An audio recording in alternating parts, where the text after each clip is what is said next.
Bună ziua! Sunt Aci Carina și fac parte din echipa 2C Cleaning.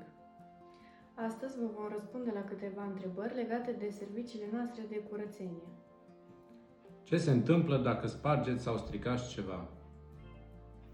Suntem asigurați profesional. Dacă apare vreun incident, fotografiem dauna, vă informăm și activăm asigurarea de răspundere civilă pentru a vă despăgubi integral. Cine mi intră în casă și cum îi verificați?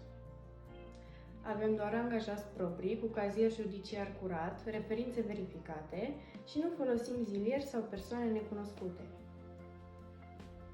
Trebuie să fiu acasă pe durata curățeniei?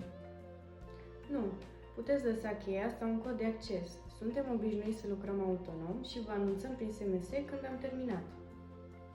Aduceți voi produsele și aspiratorul? Da, venim cu echipament complet și soluții profesionale incluse în preț. Nu trebuie să pregătiți nimic. Folosiți aceleași lavete pentru baie și bucătărie?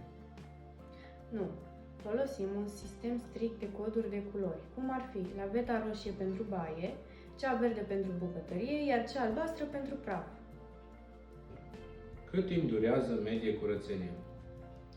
Între 3 și 5 ore, în funcție de mărimea casei și de dificultate.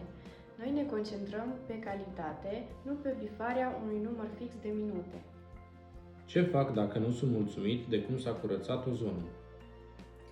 Aveți la dispoziție 24 de ore să ne trimiteți o poză, iar în maxim o zi lucrătoare, echipa noastră va veni să remedieze zona respectivă.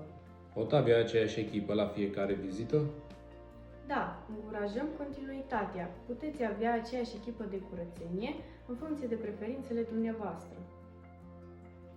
Dacă mai aveți și alte întrebări, vă stăm la dispoziție. Să aveți o zi curată și corectă!